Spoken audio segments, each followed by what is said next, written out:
dans le monde. C'est vrai qu'il n'est plus là, mais ses œuvres jusqu'aujourd'hui continuent toujours à parler. Ce grand homme de Dieu, il avait commencé son église avec 5 fidèles.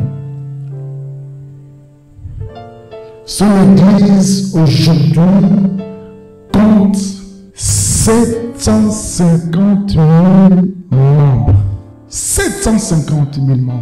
Et les dimanches, ils ont 7 cultes de 10 000 membres par culte.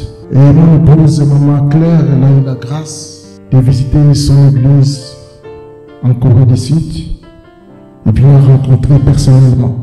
Quand tu entres dans cette église, juste au hall d'entrée, vous allez voir à côté, il y a des enveloppes marquées dîmes, offrandes, dons spéciaux et autre chose. Et vous savez, le hall d'entrée est une pièce, je dirais, qui annonce déjà la couleur de la maison.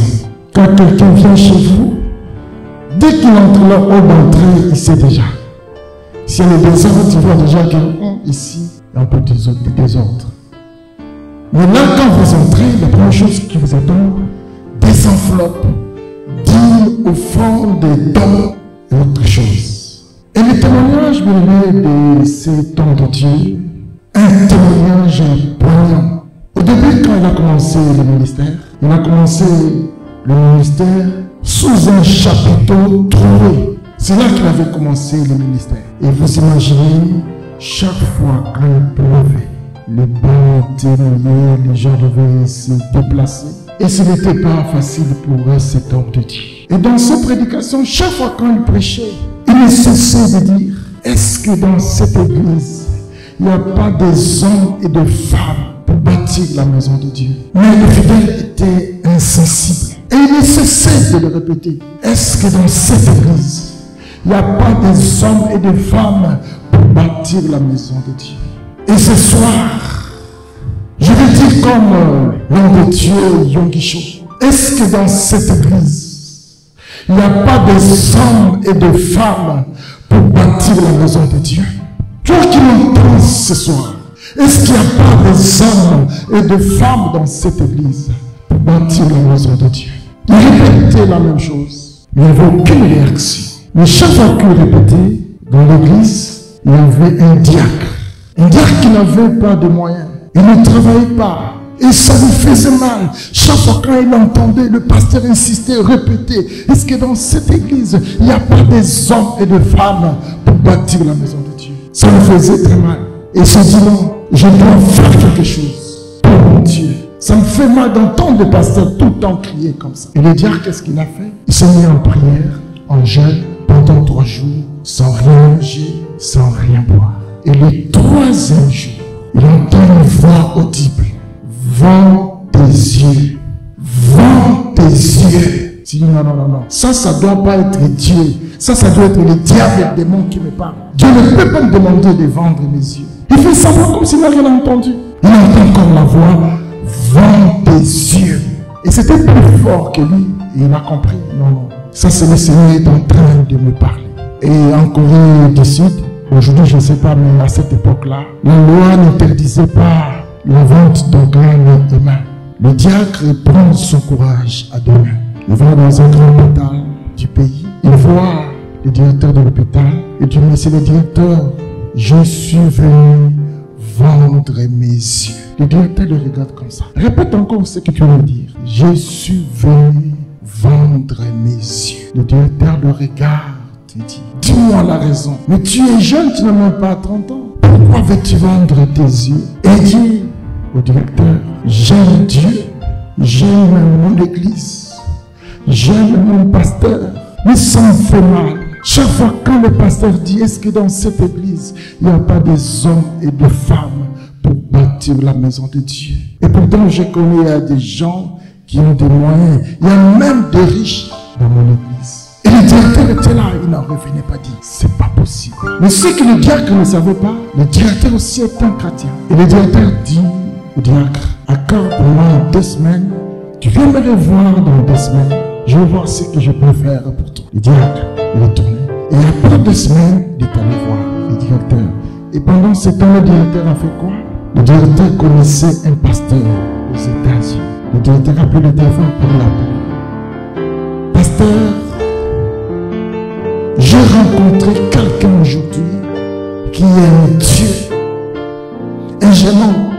Il veut même vendre ses yeux pour bâtir la maison de Dieu. Est-ce que vous n'êtes pas une dans votre église? Vous ne pouvez rien faire pour soutenir ce jeune homme. Et dimanche, le pasteur, dans son église aux États-Unis, il dit, voilà, il y a un jeune homme qui est vraiment Dieu, mais il n'a pas de moyens. Est-ce que si nous ne pouvons pas le soutenir, vous savez quoi? Le Saint-Esprit est entré en scène, les gens sont levés, et ils ont fait des dons. De l'argent, on va envoyer en Corée, donner à ces jeunes hommes pour qu'ils donnent à son pasteur.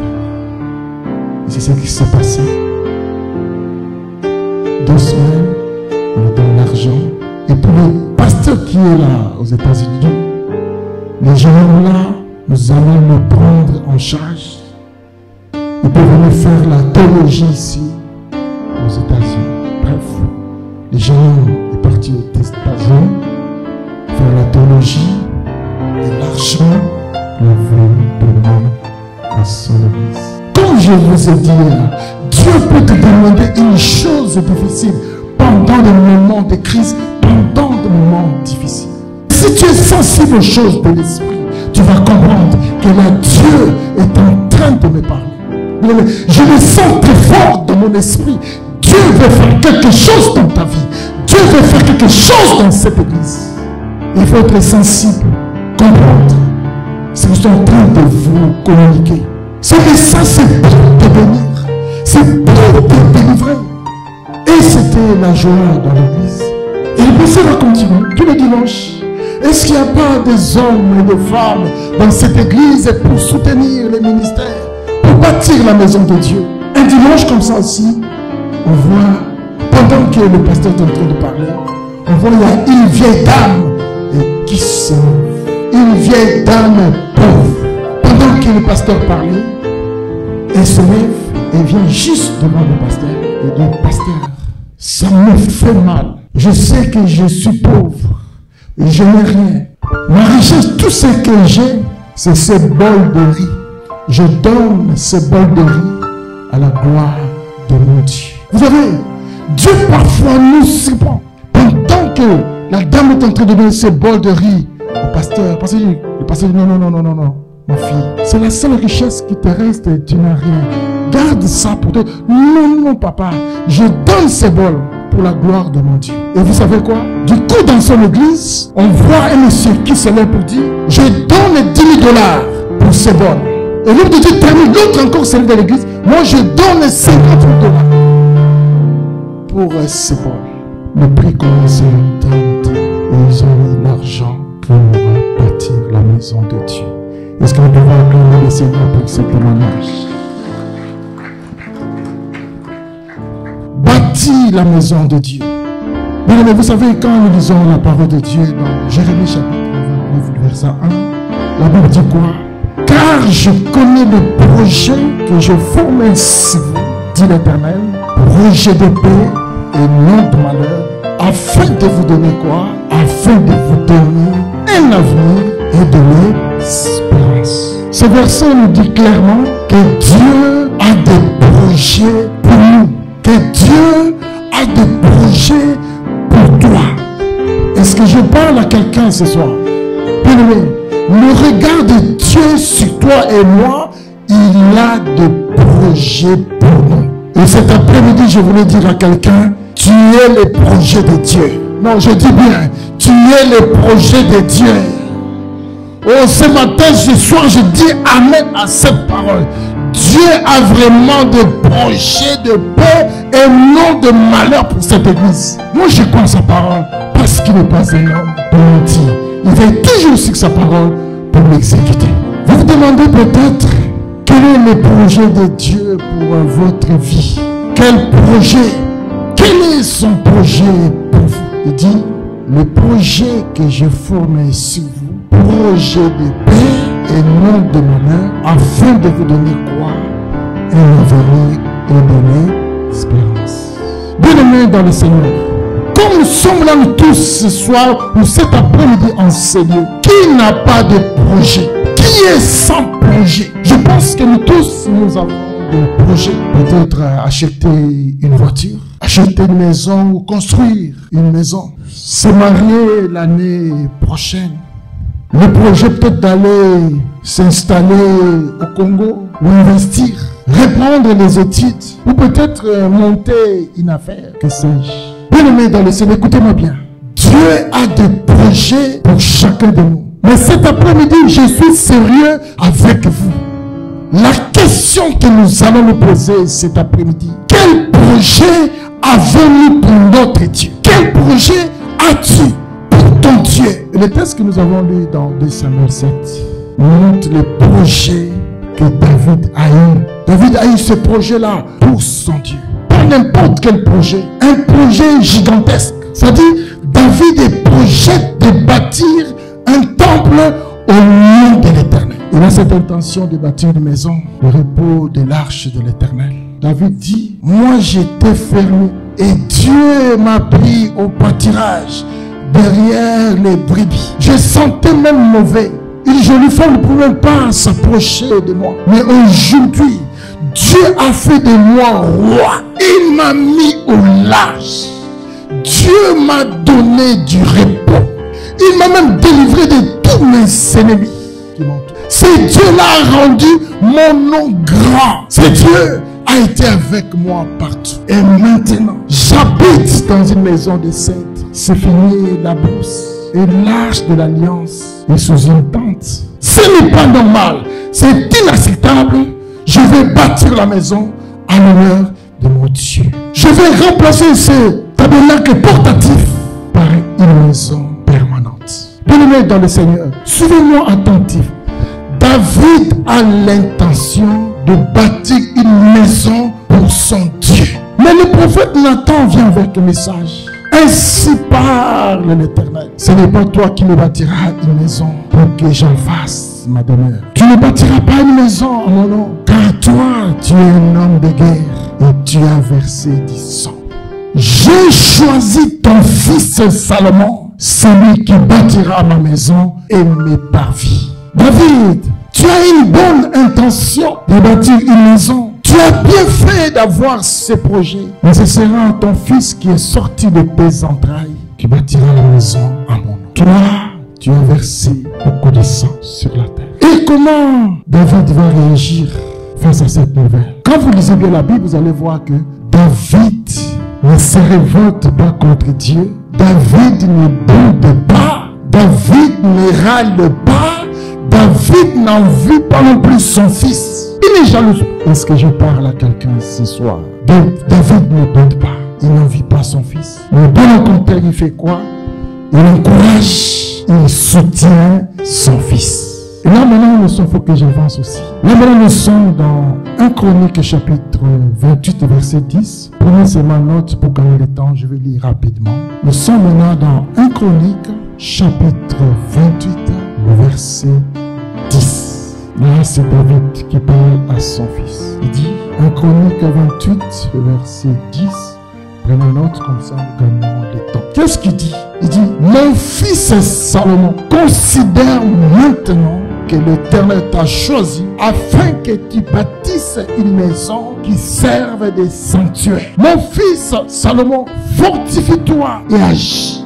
Quel privilège d'être choisi de bâtir la maison de Dieu. C'est un privilège. Est-ce que dans cette église, il n'y a pas des hommes et des femmes pour bâtir la maison de Dieu? Prends courage, mon fils, et passe à l'action. Et la Bible nous dit, David va donner à son fils le modèle et même le plan de ses sanctuaires. Il va donner un vrai coup de pouce à son fils pour que son rêve devienne réel. Là, je ne vois pas David en train de gêner pendant 60 jours ou 100 jours. Ça me rappelle une formité quelque part dans l'église. J'avais un petit soucis. Il y avait seulement le problème de chaises. Alors les gens sont tellement spirituels. Ils étaient là et ils commençaient maintenant à prier. Seigneur, donne-nous des chaises, donne-nous des chaises. Heureusement, la maman pasteur, quand elle est venue dire, arrêtez un peu vos prières là. Ici, c'est pas question de prière. Comme nous sommes là, nous tous, si nous mettons la main dans la poche, l'argent, on achète des chaises, on n'a même pas besoin de prière. C'est quelqu'un qui comprend ce que je dis.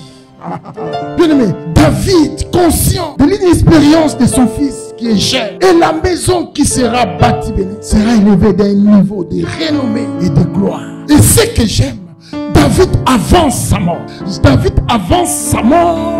dire, avant ma mort, j'apporte ma pierre à l'édifice. Dis à ton voisin, à la personne qui est à côté de toi, pour la maison de mon Dieu, j'apporte ma contribution. Non, je vous entends pas ça, dis ça bien. Pour la maison de mon Dieu. Non, si vous ne voulez pas m'encourager, je vais m'encourager moi-même. C'est-à-dire, vous n'allez même pas m'intimider. Je veux vous parler de la part de Dieu parce que je m'encourage moi-même. Et David dit, je vais faire pour mon fils des préparatifs. Je vais faire beaucoup de préparatifs avant ma mort. Je sais que l'ouvrage est considérable. C'est pas pour un homme, mais c'est pour l'éternel. Et rapidement, voyons ensemble les préparatifs de David pour la construction du temple. On est toujours dans 1 Chronique, chapitre 22. Prenez note, je vais lire comme ça en gagne de temps. Voyons ensemble, bien aimés, les préparatifs de David pour la construction du temple. 1 Chronique, chapitre 22, verset 14 à 16. Le verset 14, 1 Chronique 22, 14 à 16. Le verset 14. Voici par mes efforts, j'ai préparé pour la maison de Dieu. Il ne dit pas nos efforts, mais il dit voici par mes efforts, j'ai préparé pour la maison de l'Éternel 100 000 talents d'or, 1 million de talents d'argent et une quantité de reins et de fer qui n'est possible de peser car il y en a en abondance. J'ai aussi préparé du bois et des pierres et tu ajouteras encore. Le verset 15. Tu auras auprès de toi un grand nombre d'ouvriers, de tailleurs de pierre, de charpentiers et des hommes habiles dans toute espèce d'ouvrage. Mon fils Salomon, j'ai préparé pour la maison de l'Éternel 100 000 talents, 1000 euros, 10 000 euros, 100 000 euros, 1 million de talents d'argent, une grande quantité de reins et le fer en abondance. Et tu as auprès de toi un grand nombre d'ouvriers, des hommes habiles dans toute espèce d'ouvrage. Mon fils, l'ouvrage est considérable et tu n'arriveras pas tout seul. Mais tu as auprès de toi un grand nombre d'ouvriers, des hommes compétents, des hommes habiles. C'est-à-dire pas de maillons faibles qui entravent l'église. Parfois dans nos églises, nous avons des maillons faibles qui entravent l'équipe. Mais des hommes habiles et compétents. Et là je vous parle comme un pasteur. Les conseils que je vous donne, exerçons le ministère avec excellence. Nous devons poursuivre l'excellence, c'est-à-dire avoir le goût de l'excellence. Et je dirais même que l'excellence est une destination. Il faut prendre le chemin pour y arriver. Mais attention, c'est ce chemin d'excellence. Il y aura maman qui va essayer à tout prix de te barrer la route. L'esprit anti-offrande, l'esprit anti-dîme, esprit anti-don, qui prend ce chemin d'excellence. Mais tu vas rencontrer maman devant toi. Il dit non, non, non, non. Ici dans l'église, il faut des chaises là déchirées. Est-ce qu'on est ensemble? Et le verset 16. Non, il y a des textes, c'est quand tu lis comme ça dans l'habitude. Est-ce que je suis en train de rêver? Le verset 16. L'or, l'argent, les reins et le fer sont sans nombre. Je ne sais pas si vous avez compris comme moi. Ça dit l'or incalculable, argent incalculable, fer et reins sans nombre. Et continue, dit le verset 16. Lève-toi, agis, que l'Éternel soit avec toi. Et cet après-midi, j'aimerais dire à quelqu'un, lève-toi et agis. Bâtis la maison de Dieu. Que l'Éternel soit avec toi. L'homme de Dieu, pasteur Lucie, lève-toi, prends courage et bâtis la maison de Dieu. Je sais que tu vas rencontrer des Sambala et des Tobisha, mais je sais que Dieu qui est avec toi, quand il commence quelque chose, il va jusqu'au bout. Lève-toi et bâtis la maison de Dieu. Le verset 17. David ordonna à tous les chefs de venir en aide à son fils. David va ordonner à tous les chefs d'aider Salomon. En d'autres termes, David voulait dire que chacun apporte sa pierre à l'édifice. Ça, c'est notre église. Nous sommes en train de bâtir la maison de Dieu. Que chacun apporte sa pierre à l'édifice. Ça dit, ne laissez pas Salomon bâtir seul la maison de Dieu. Et c'est après, j'aimerais dire à l'église, les sanctuaires, ne laissez pas l'homme de Dieu, pasteur Missi, bâtir seul la maison de Dieu. Il a besoin de votre aide. Il a besoin de votre soutien. Il a besoin de votre contribution. Il a besoin de votre collaboration. Il a besoin de votre appui. Il a besoin de votre assistance. Est-ce que je parle à quelqu'un cet après-midi? Bien aimé, quand vous lisez ce texte, vous allez remarquer que les préparatifs ne sont pas encore finis. Et c'est là que moi je commence à comprendre pourquoi la Bible dit David, un homme selon le cœur de Dieu. Bien aimé, aimer Dieu, ce n'est pas seulement au bout de nos lèvres. Combien de fois nous disons que nous aimons Dieu, mais ça c'est au bout de nos lèvres. C'est pourquoi Dieu dit que ce peuple mon nom de lèvres. Bien aimé, nous devons poser des actes concrets. J'aime Dieu, mais qu'est-ce que tu fais pour Dieu? Pose des actes. Chronique 29, verset 3, 4.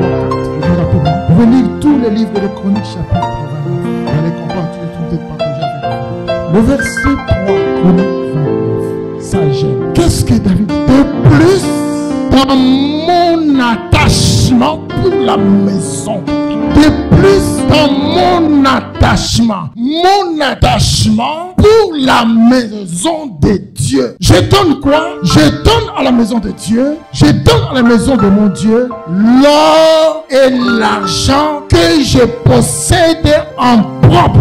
Vous dites que vous aimez Dieu, mais ici, vous entendez ce que David dit? Je donne l'or et l'argent en propre pour la maison de mon Dieu. Le verset 4, 30 000 talents d'or d'Ophir et 7 000 talents de fer de Pirée pour envêtir les parois du bâtiment. Et David lui-même va ajouter 3 000 talents d'or et 7 000 talents d'argent prélevés sur sa fortune personnelle. Dis à ton voisin, prélevés sur sa fortune personnelle. Non, je vais bien vous servir aujourd'hui. Et le verset 5, à la fin, il dit quoi? Là, il pose la question.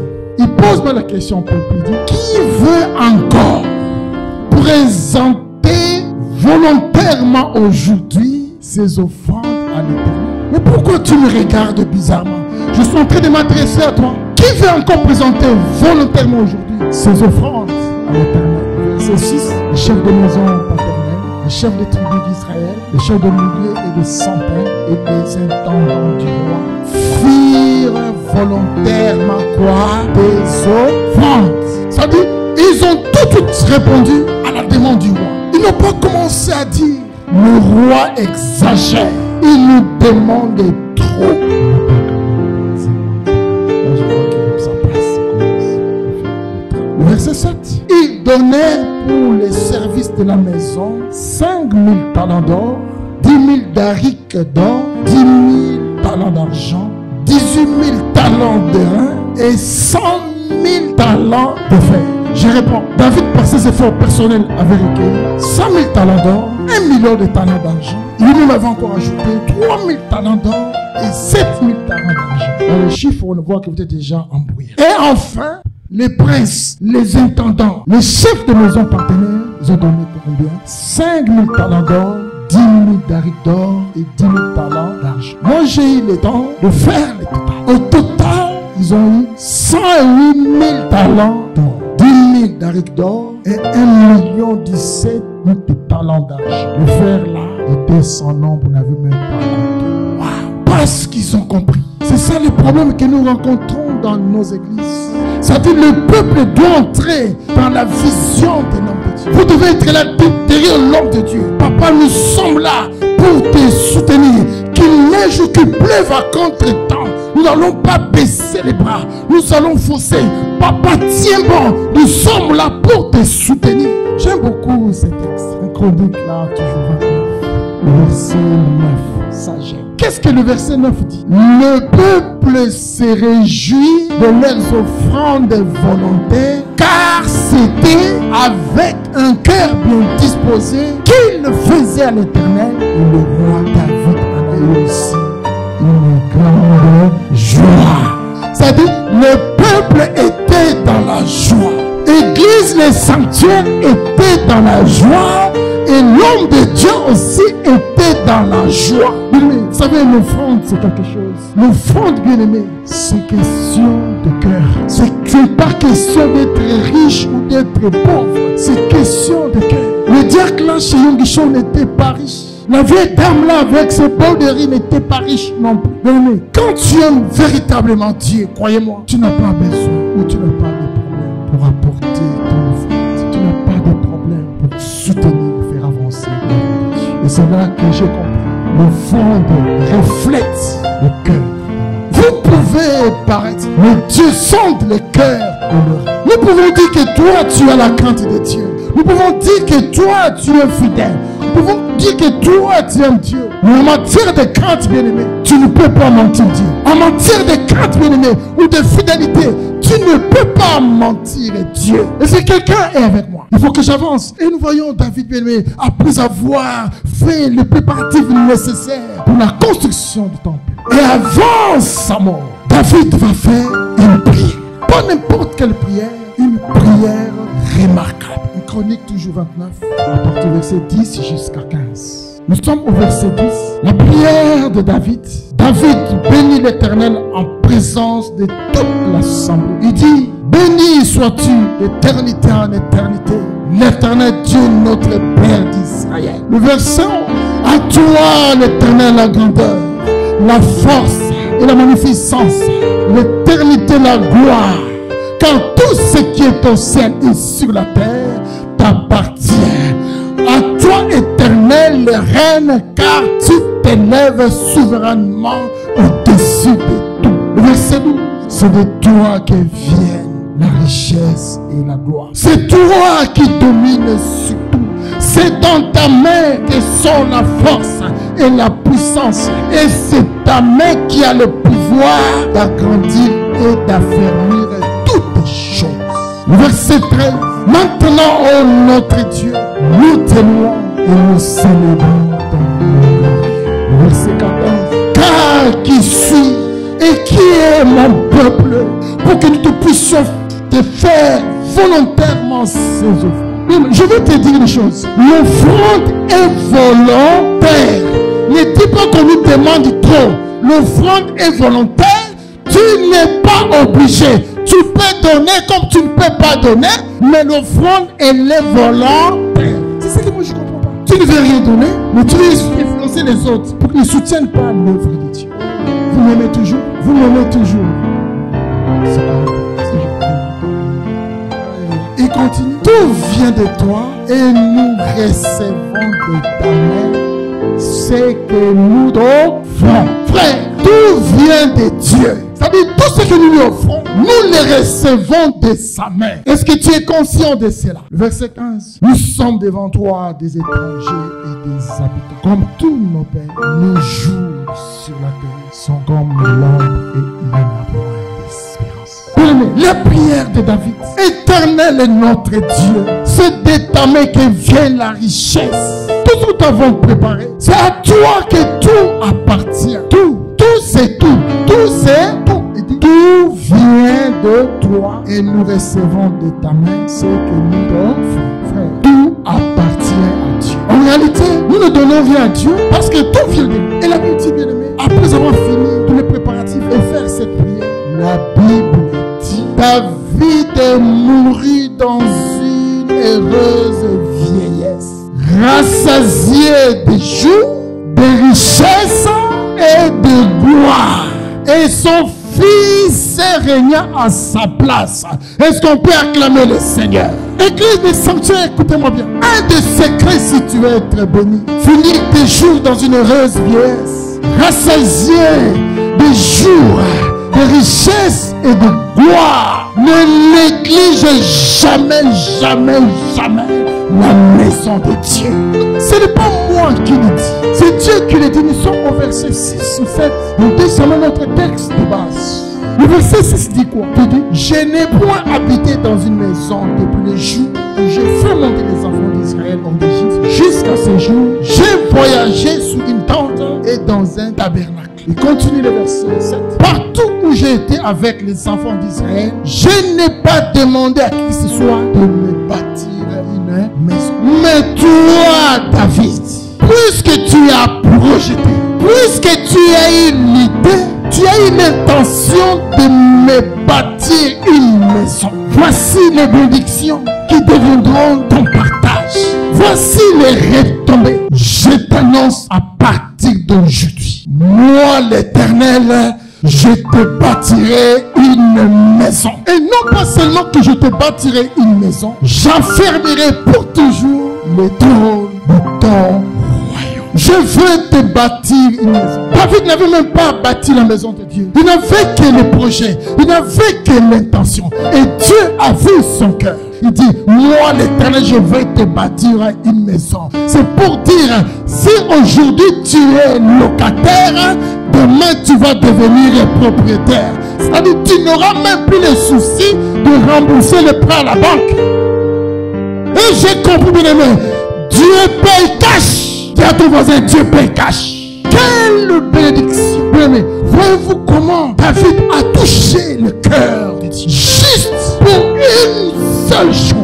Il n'avait pas bâti la maison de Dieu. Seulement l'intention qu'il a eue, il touche le cœur de Dieu. Ça c'est très fort. Je vais bâtir ta maison et ton règne seront toujours assurés. Et ton trône sera pour toujours affermi. Et ma grâce ne s'étira point de ta famille.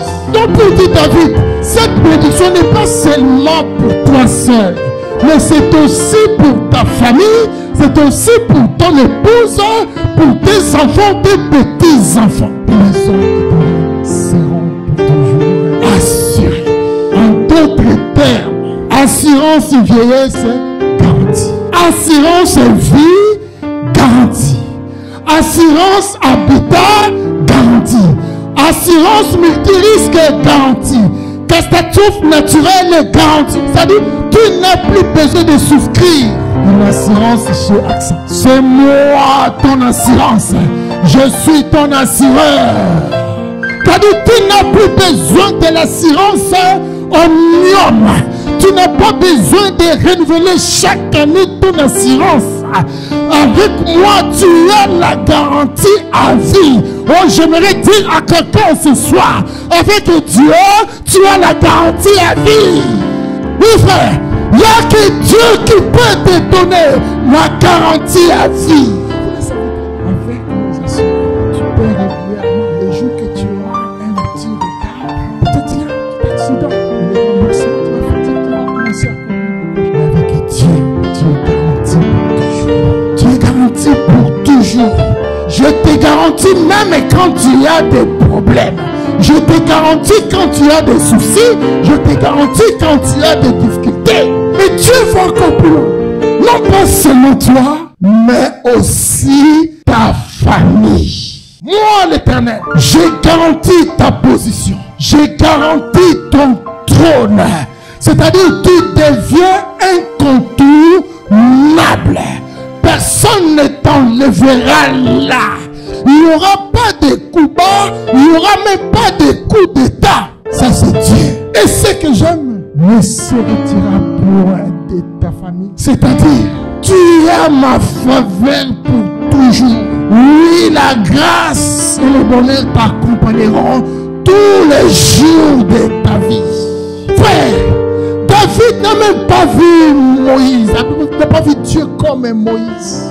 Mais son cœur, parce que son cœur aimait tellement Dieu. C'est Moïse qui a vu Dieu. Mais dit, je ne veux pas la tente mobile, mais je vais construire un lieu permanent pour les cultes à mon Dieu. Je vais bâtir une maison, un lieu qui reflète la gloire me rappelle encore quand je suis arrivé en Martinique, je n'avais pas encore commencé l'église. Le pasteur m'a invité d'aller prêcher dans son église. J'entre dans la salle, j'ai commencé la prédication. À un moment donné, j'étais obligé d'arrêter la prédication. Je dis au peuple, vous ne voyez pas l'état de cette salle. Vous avez vos maisons qui sont bien aménagées. Mais regardez la maison de Dieu. Est-ce qu'il n'y a pas des hommes et des femmes pour faire quelque chose dans cette église? Et j'ai béni Dieu, je vois une femme qui s'élève. Cette femme a une entreprise de construction. Donc, pasteur, je prends tout en charge. Est-ce qu'on peut acclamer le Seigneur? David, je t'assure la stabilité pour toujours. Même quand toi tu ne seras plus là, je continuerai à bénir ta progéniture. Quelle garantie, bien-aimé. Le frère regarde pour payer seulement ton loyer, l'assurance de ta voiture. Parfois, il faut courir de gauche à droite. Il y en a qui gênent et peut-être tu roules même sans assurance. Moi, je ne comprenais pas avant ces choses. J'étais serviteur, pasteur, j'ai servi Dieu, mais je voyais le ciel était fermé. C'est comme s'il y avait une main noire. Et comme tu es là, tu le sais très bien. Ça dit quand tu regardes ta vie, mais tu vois comme s'il y a une main noire. Il y a quelque chose qui ne va pas. Il faut peut-être un autre jour que Dieu nous aide. On parle de ces choses. Mais je vais rester aujourd'hui dans mon terme. David n'avait même pas bâti. Juste une intention. Bouche, bâtir la maison de Dieu. Bouche, le cœur de Dieu. Et Dieu fait quoi? Dieu les bénit au-delà de ce qu'il pense. Et j'aimerais dire à quelqu'un cet après-midi, bâtis la maison de Dieu. Bâtis la maison de Dieu. Dieu ou maman, bâtis la maison de Dieu. Apporte ta pierre à l'édifice. Le Dieu là que tu pries est au-dessus de maman. La Bible dit quoi? Que l'or et l'argent appartiennent à notre Dieu. Église, les sanctuaires, soutenons le pasteur Missi pour ses projets gigantesques d'achat. Dieu sait ce qu'il va faire. Moi, je peux vous donner des témoignages. D'ailleurs, j'avais dit à Dieu, je ne veux plus rendre des témoignages des autres, mais je vais avoir mon propre témoignage. Vous savez, bien aimé, quand tu as ton propre témoignage, quand tu as vu la main de Dieu dans ta vie, tu vas t'élever et dire, j'étais dans telle situation, j'ai évoqué Dieu et l'Éternel agit en ma faveur. Et témoignage rapidement. Quand nous sommes arrivés en Martinique, au début, j'étais dans la confusion. Est-ce que j'avais entendu la voix de Dieu ou bien c'était moi? Ce n'était pas facile. Vous savez, des saintes là, un saint, 5 saintes là, on ramasse même pas. Pasteur, moi je connais. Parfois, je m'enfermais dans ma chambre parce que je ne voulais pas que mes enfants voient mes là. Et c'était dur, c'était difficile. Mais c'est quoi ça? Je laissais ma maison en Belgique. Je ne manquais de rien, on était bien. Qui nous a bénis? La maison intérieure d'un hectare, tout ça, 3 garages. Mais qu'est-ce qu'ils sont en train de faire ici? Et je n'oublierai jamais. Il y a mon petit qui est là. Je dois peut-être pas, je ne sais pas, je vois un enfant qui est en train de manger biscotte. Mais vous savez bien aimé, Dieu est Dieu. Un de notre secrets dans le ministère, nous sommes soutenus avec notre prochain. Je vous épargne le détail. Je rencontre un homme et Dieu va toucher son cœur. Il vient voir là où on habitait. Il m'a dit, pasteur, toi tu ne peux pas habiter dans une telle maison. Cherche une autre maison. Chercher une autre maison, il faut avoir un. En plus, il y a aussi la garantie locative. Il faut pas me donner trop qu'il faut. Cherche. J'ai trouvé la maison. 1150 €. Rappelez le témoignage. En 21 500, c'était cette maison. Il dit, mais la maison est vide, c'est le terrain. Le football, on peut jouer les plus bons. Ça a bien aimé. Dieu est Dieu. Dieu a touché ce couple. Ils ont pris la voiture et la clé de la maison. Ces choses-là que nous prêchons, vous parlez. Moi, je connais ces choses. Voiture est assurée. Je n'ai pas de problème de carburant. Carburant, je veux seulement la station. Entretien. Bref, ce couple a équipé toute la maison. Les enfants sont là. Le pose, fauteuil, réfrigérateur, tout ce qui est tout. La chambre, les lits, tout. Mais c'était comme un rêve. Et j'oublierai jamais ce jour. Je vois mon fils aîné qui me dit, papa, tu pries dit le véritable Dieu. Ton Dieu n'a erré. Parce que les enfants voyaient, les gens venaient déposer comme ça. On était en train de déballer. Le Dieu là que tu prends, c'est un Dieu fidèle.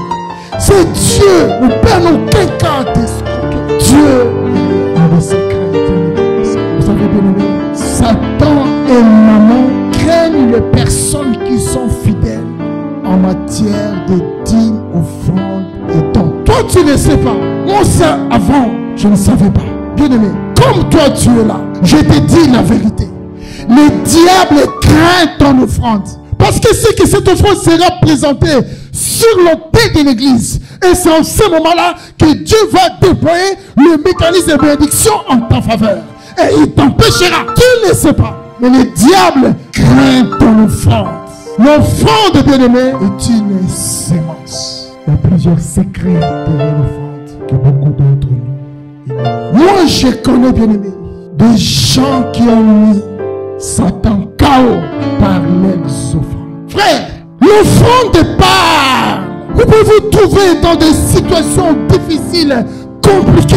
Tu essaies de gêner, de prier, ça ne marche pas. Frère, tu dis, Seigneur, j'ai compris le secret.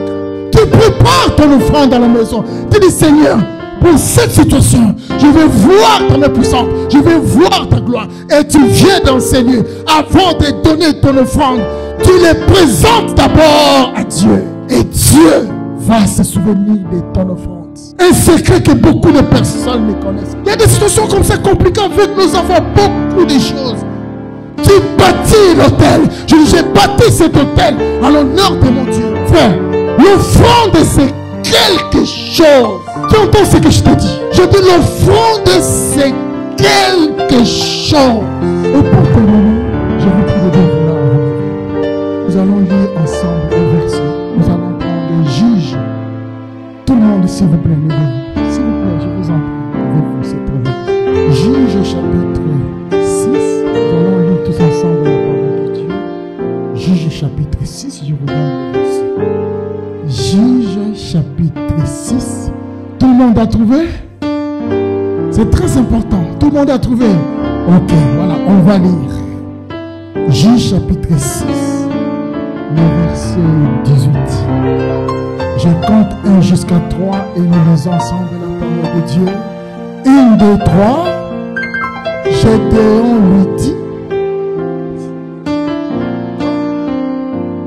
Quel verset là? 17.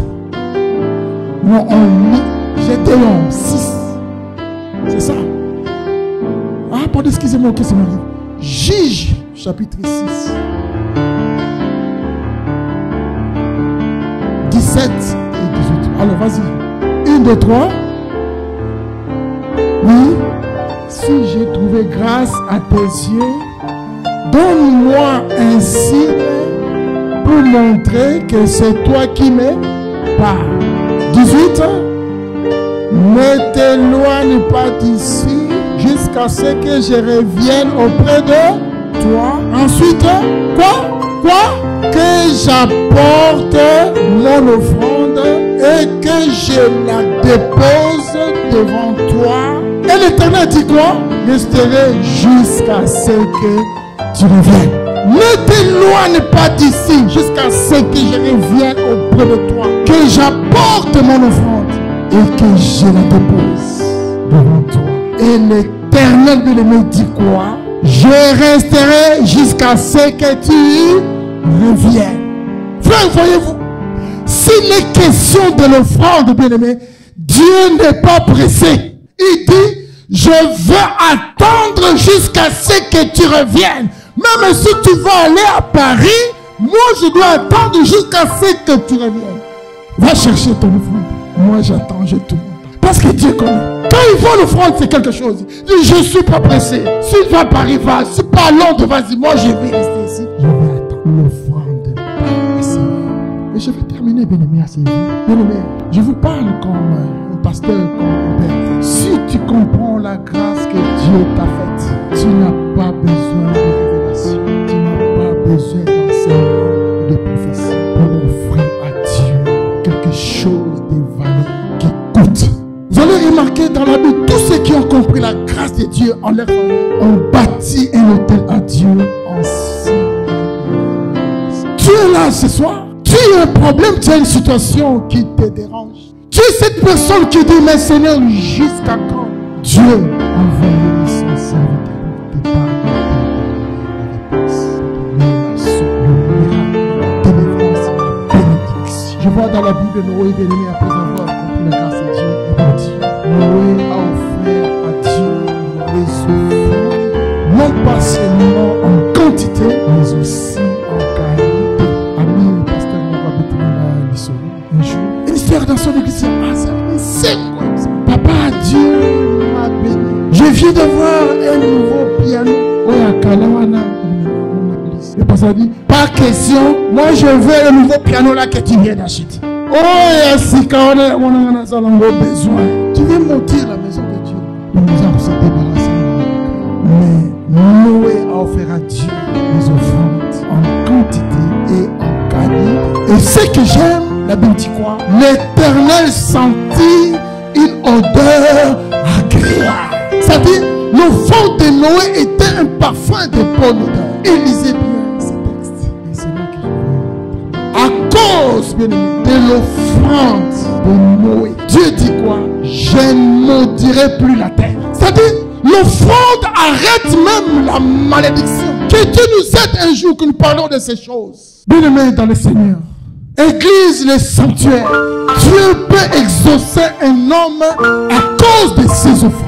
Ce n'est pas parce qu'il y a des escrocs qui parlent des offrandes abusivement que ça va enlever la réalité. Non. Dieu peut exaucer quelqu'un à cause de son offrande. Je le dis encore tout haut. Dieu peut exaucer quelqu'un à cause de ses offrandes. Et je vais terminer. La Bible nous parle de cet officier.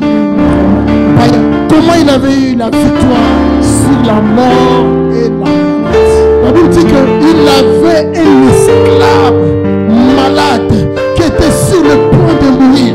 Un esclave, un serviteur moribond. Mais cet officier avait envoyé des gens pour aller supplier Jésus de venir guérir son serviteur. J'aime bien leur supplication. Seigneur, tu vois cet homme. Cet homme mérite vraiment que tu lui accordes cette faveur. En effet, il aime notre peuple. Il a même fait quoi? Il a même fait bâtir le monde ici. C'est vrai. Voyez-vous, je vous dis que l'offrande n'est pas. Il y avait quelqu'un qui était malade, moribond, prêt à mourir. C'est comme qui avait bâti. Merci, Jésus. C'est ça. Est-ce qu'on peut acclamer ça? L'offrande cache la bénédiction. L'offrande cache beaucoup de choses. Il faut voir la révélation pour percer ce mystère et saisir ces choses. Pardonnez-moi là, le culte m'attend. Je m'arrête là et rendez-vous demain. Je sais que Dieu va le faire.